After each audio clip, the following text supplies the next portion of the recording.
Not second form होगा, चले हमने याद किया हुआ है, मैं इसको नहीं कहने लगा कि आप इसको चेंज कर दें, इसको याद रखें, फर्स्ट फॉर्म सेकंड फॉर्म, लेकिन उसका असल नाम प्रेजेंट सिंपल है और सेकंड का नाम क्या है, पास्ट सिंपल टेंस। अब पास्ट सिंपल टेंस का मतलब ये है कि अब गो की सेकंड फॉर्म क्या होगी या पास्ट सिंपल क्या होगी, तो गो की पास्ट सिंपल टेंस वेंट होती है, ये वेंट ही रहेगी, इसके साथ कोई वेंट्स नहीं होता जी, याद रखिएगा कोई वेंट्स नहीं होता। ये गो और गोज क्यों है, टीच और टीचेस क्यों है, ये मैं आपको जल्दी से बता दूं। इसका डिपेंड करता है जी सब्जेक्ट के ऊपर, मतलब दुनिया में कोई काम खुद ब खुद थोड़ी होता है, there is someone who is going to do that action. अब देखें टीच है तो एक एक्शन है, who is teaching, the teacher is teaching, ठीक है जी। लिसन एक एक्शन है तो कौन लिसन, यू आर लिसनिंग, तो सब्जेक्ट इज ऑलवेज देयर। इसमें सब्जेक्ट अगर जो है वो दो तरह के सब्जेक्ट होते हैं, मैंने यहाँ आपको पहले बता दिया, दो तरह के सब्जेक्ट होते हैं। सब्जेक्ट के बारे में जानने के लिए बड़ा आसान तरीका है, ये आपका काम है, फेल है, इसको हम उर्दू में कहें तो ये काम होगा, ये नहीं कोई काम है, और इसको काम को करने वाला शख्स या जो the person who does, who का आंसर देने वाला। आप इससे पूछें कि हु डज दिस एक्शन, तो हु का जो भी आंसर आएगा वो किस में आएगा, सब्जेक्ट में आएगा। टीच एक्शन है, who is teaching, the teacher, तो टीचर क्या हो गया आपका, सब्जेक्ट हो गया। Listen, who is listening? The students are listening. तो स्टूडेंट क्या हो जाएगा आपका, सब्जेक्ट हो जाएगा। आपने सब्जेक्ट से पूछना है कि ये जो काम करने वाला बंदा है ये सिंगुलर है या प्लूरल है, और अगर सिंगुलर है तो इसके साथ हम एस लगा देते हैं, और अगर प्लूरल है तो उसके साथ एस नहीं लगाते। यानी गो और गोज का ताल्लुक किसके साथ बनता है जी, सब्जेक्ट के साथ बनता है, सब्जेक्ट के। यहाँ पर कोई चक्कर नहीं है, यहाँ पे कोई मर्जी सब्जेक्ट हो जाए हम वेंटे लगाएंगे, यहाँ पर भी कोई चक्कर नहीं है, जो मर्जी सब्जेक्ट हो जाए हम ये लगाएंगे, यहाँ पर भी कोई चक्कर नहीं है ना, मजे की बात। तो सिर्फ इसमें प्रेजेंट सिंपल के अंदर ये चीज़ थोड़ी सी आपने जहन में रखनी है कि depends upon the subject. Second past simple के अंदर कोई ऐसा मसला नहीं है, जो मर्जी सब्जेक्ट हो जाए, सिंगुलर हो प्लूरल हो कुछ भी हो जाए, हम वेंट ही लगाते हैं, कोई टेंशन नहीं है, वेंट लग जाएगा। यहाँ पर अगर हम टीच है तो टीच की सेकंड फॉर्म जो है वो टीचड नहीं होती जी, याद रखिएगा, टीचड नहीं होगी बल्कि क्या होगी, टॉट होती है, ठीक है। इसी तरह से स्लीप की सेकंड फॉर्म स्लेप्ट होती है जी, जो है ना वो स्लीप नहीं होती है, ठीक है, इट्स वेरी सिंपल। अच्छा जी, इसके बाद ड्रिंक की जो सेकंड फॉर्म वो ड्रैंक होगी। अच्छा, अब ये जो वर्ब की फॉर्म्स हैं, जो सेकंड फॉर्म्स बनती, थर्ड फॉर्म, ये भी दो तरह की होती है, मैं आपको वो भी एक्सप्लेन कर देता हूँ ये कैसे होती है, लेकिन अभी आप उसकी फॉर्म समझ लें अच्छी तरह से। ये है जी पास्ट पार्टिसिपल फॉर्म, जिसको आप क्या कहते हो, थर्ड फॉर्म कहते हो। यार ये तो आप थर्ड फॉर्म से तो जान छुड़वाएं अपनी, ये बिल्कुल गलत कॉन्सेप्ट है। मैं बताऊँ आपको रीज़न, आज बता दूँ आपको। पाकिस्तान के अंदर रहने वाले, सब कॉन्टिनेंट रहने वाले लाखों लोगों को टेंसेस क्यों नहीं आए, पता कौन रिस्पॉन्सिबल था, वो टीचर रिस्पॉन्सिबल था, जिसने कहा वर्ब की तीन फॉर्म होती हैं, first form, second form, third form. अरे नहीं यार, वर्ब्स के ये नाम होते हैं, प्रेजेंट सिंपल, पास्ट सिंपल, और ये इसका जो थर्ड फॉर्म को पास्ट पार्टिसिपल कहते हैं, ये पास्ट पार्टिसिपल है। ये पास्ट पार्टिसिपल का मतलब ये है कि वर्ब की थर्ड फॉर्म यूज़ करनी है, तो वर्ब की थर्ड फॉर्म कहाँ, कब और कैसे यूज़ करनी है, ये अब थोड़ा सा कॉन्सेप्ट क्लियर हो जाता तो आज हमारी अंग्रेज़ी बेहतर हो जाए। मैं आपको इसलिए कह रहा हूँ कि मैंने खुद भी, मुझे भी ये अंग्रेज़ी कॉन्सेप्ट बड़ी देर के बाद समझ लगे, क्योंकि जब मुझे पता, जब मैंने उसको इंग्लिश को सही अंदाज से पढ़ना शुरू किया तो मुझे समझ लगना शुरू। तो आपको भी मैं कह रहा हूँ कि यार बजाय आप फर्स्ट सेकंड थर्ड फॉर्म को याद करें, मैंने इसलिए लिख दिया कि आपको ये, आपने ऐसे याद किया हुआ है, अब आपने ऐसे याद करना है कि ये पास्ट पार्टिसिपल है, पास्ट पार्टिसिपल, इसको हमने पास्ट पार्टिसिपल के नाम से याद रखना है। पास्ट पार्टिसिपल का मतलब ये है कि वर्ब की वो फॉर्म जिसके अंदर गॉन लग रहा है, या जिसे आप आम अल्फाज में थर्ड फॉर्म कहते हो। अगर देखें, गो की टू इन्फिनिटिव क्या हुई थी जी, टू गो, और इसकी प्रेजेंट सिंपल क्या थी, गो और गोस, और पास्ट सिंपल क्या था, वेंट, और इसके बाद पास्ट पार्टिसिपल क्या हुआ, गॉन। तो go, to go, go goes, went और गॉन। तो टीच, टू टीच, और टीच और टीचेस, टॉट, और थर्ड फॉर्म भी इसकी टॉट ही होती है, टॉट। और ड्रिंक की जो थर्ड फॉर्म क्या होगी, ड्रंक के साथ होगी।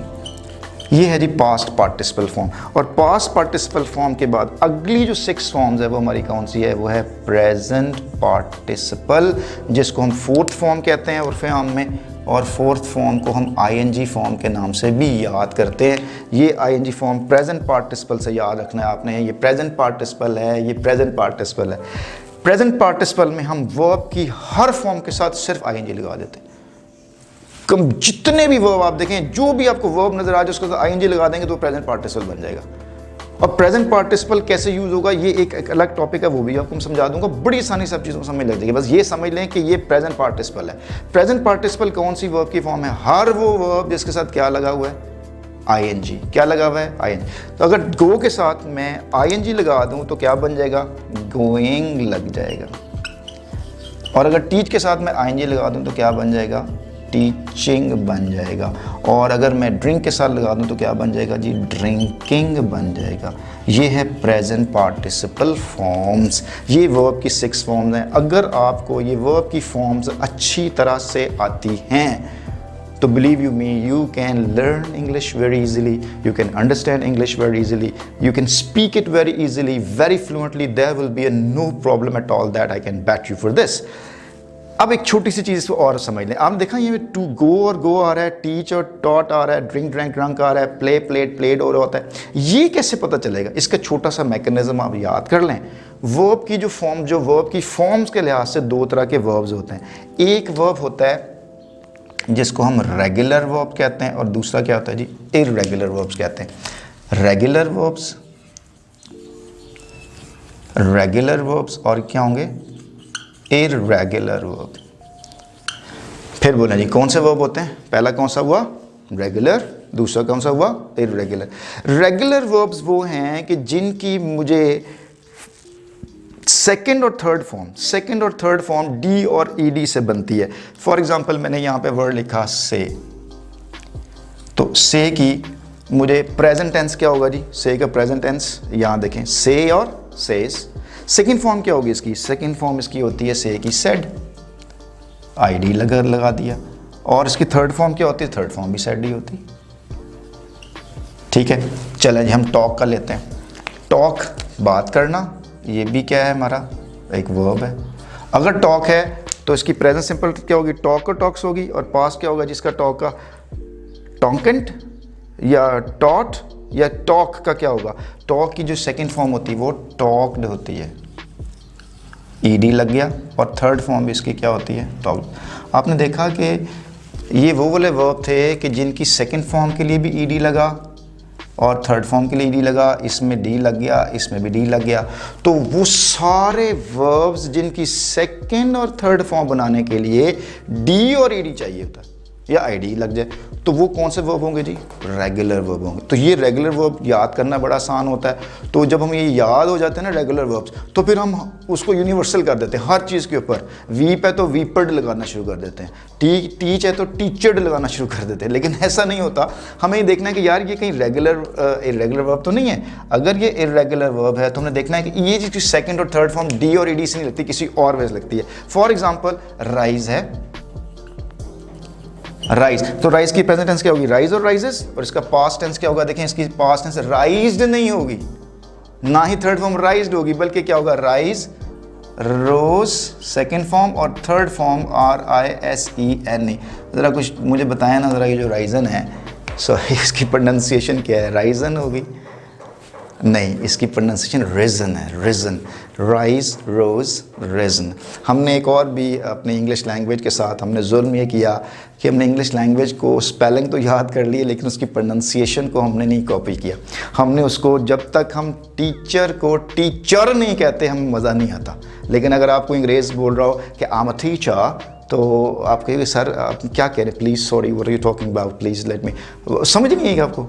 The man round the corner, round the corner. अभी राउंड द कॉर्नर क्या होता है? हालांकि वो क्या कह रहा होता है? The man round the corner. जब तक वो ऐसे नहीं कहता हमें समझ नहीं लगती। वो मसला ये नहीं होता कि उसकी वोकैबुलरी का इशू नहीं होता, मतलब उसकी प्रोनाउंसिएशन का प्रॉब्लम होता है। प्रोनाउंसिएशन क्यों नहीं आ रही होती? क्योंकि जिस बंदे ने हमें अंग्रेज़ी पढ़ाई थी ना, उसने भी ऐसे पढ़ाया था, राइज, रोज, राइजन। तो हमारे वो कच्चे दिमाग के ऊपर फिट हो गया। अब जब से कहते हैं ना राइज, रोज, रेजन, हम कहते हैं क्या ये घूम करके बोल रहा है, ये घूम लग रहा है। तो इट्स नॉट दैट केस। तो आई वुड रिकमेंड यू कि if you are going to read English और लिसन टू इंग्लिश, तो देखें ना अब नेटिव इंग्लिश स्पीकर आता है हमारे सामने। हम मूवीज़ में इंग्लिश सुनते हैं, हमें समझ नहीं लग रही होती, हालांकि हमें MA पास होते हैं, हमने MPhil किया होता है सर, मुझे पता नहीं है क्या बोल रहा है। इसका मतलब ये कि वो पता नहीं वो कौन सी लैंग्वेज बोल रहा है, जो हमने पढ़ी है वो पता नहीं कौन सी है। तो I would suggest you are come up with the right action, with the right style. So understand rise, rose, risen, it's quite simple, we can do it. इंशाल्लाह जब रेगुलर हमारी क्लासेस चलेंगी उसमें टेक्स्ट में होगा तो you will improve your spoken English as well, inshallah, I hope so. So come to the irregular point. Rise, rose, risen. अब देखिए इसमें क्या हुआ, मैंने कोई डी नहीं लगाया। इसी तरह से अगर मैं यहाँ पे ईट के साथ करता हूँ तो ईट की जो सेकंड फॉर्म है वो ईटेड नहीं होगी, ना ही थर्ड फॉर्म ईटेड होगी, बल्कि क्या होगा, eat, ate, eaten, ate, eat, ate and eaten. ये हमारी फर्स्ट फॉर्म ईट और ईट्स, सेकेंड फॉर्म एट और थर्ड फॉर्म क्या होगी। तो ये इरेगुलर हैं और ये भी फॉर्म्स आपको याद करनी पड़ेगी ऑब्वियसली, कि there is no other way कि मैं कोई मैजिक वॉन्ड आपके सामने यूँ करूँ और आपको याद हो जाएगा। ये जितना पढ़ेंगे उसको आप जहन में बिठा लेंगे तो चीज़ें आपको याद हो जाएंगी कि ये हमारी अब आपने टेक्निकल नाम बताने जी। ये हमारी फर्स्ट फॉर्म थी, इसका नाम क्या रखा था हमने फर्स्ट फॉर्म का, प्रेजेंट सिंपल। और ये सेकेंड फॉर्म थी, क्या नाम था इसका, पास्ट सिंपल।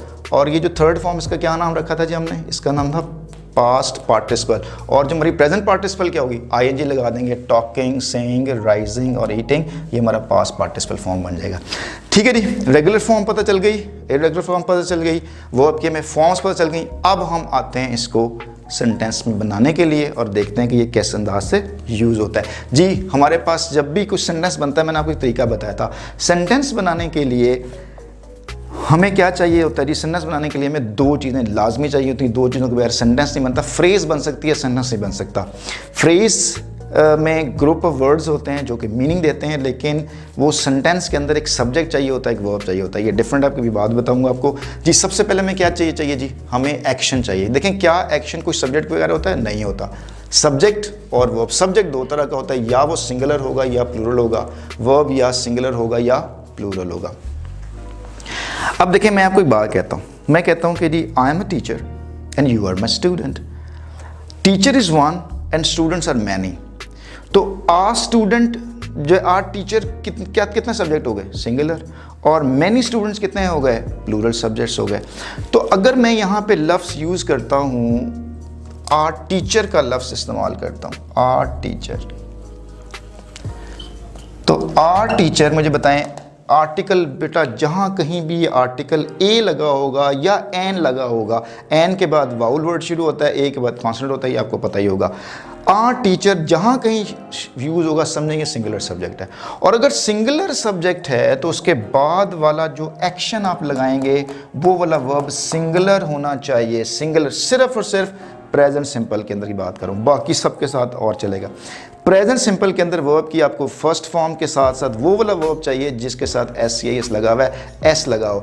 अगर सब्जेक्ट सिंगुलर हो तो वर्ब कौन सा चाहिए, सिंगुलर, सिंगुलर। और सिंगुलर किसके साथ शुरू होता है, एस से। इसका मतलब वर्ब के साथ क्या लगाना है आपने, एस लगाना है। तो मैं क्या कहूँगा, अ टीचर टीच लिखूँगा क्या, टीचर टीचेज लिखूंगा। अ टीचर एक्सप्लेन लिखूंगा कि एक्सप्लेन्स लिखूंगा, मैं एक्सप्लेन्स लिखूंगा। A teacher teaches, a teacher teaches, teacher explains, teacher talks, teacher stands, teacher comes, teacher goes, ये सारे एस के साथ आ रहे हैं। ठीक है जी, तो इसका मतलब हुआ कि ये टीचर सिंगुलर हो गया, टीचर्स मैंने इसके साथ वर्ब लगा दिया, ये सिंगुलर सब्जेक्ट था, ये प्लूरल था। निशानी याद कर लें, सिंगुलर सब्जेक्ट जिसके साथ वन सब्जेक्ट होता है, वन है, तो उसके साथ एस का हमने क्या कर दिया, इजाफा। लेकिन अगर मैं इसके साथ लिख दूं मैनी टीचर्स, अब आप खुद समझते हैं कि अब यहाँ पर जो सब्जेक्ट हो गया वो क्या हो गया, प्लूरल हो गया। अगर सब्जेक्ट प्लूरल है, अगर सब्जेक्ट प्लूरल है तो फिर मुझे यहाँ पर सिर्फ टीच लगाना है, टीचेज नहीं लगाना, टीच लग जाएगा। प्लूरल सब्जेक्ट है, अगर प्लूरल है तो एस नहीं लगा हुआ, सिंगुलर सब्जेक्ट है तो एस लगा हुआ है। आई होप सो कि आपको उसकी बात समझ में लग जाएगी।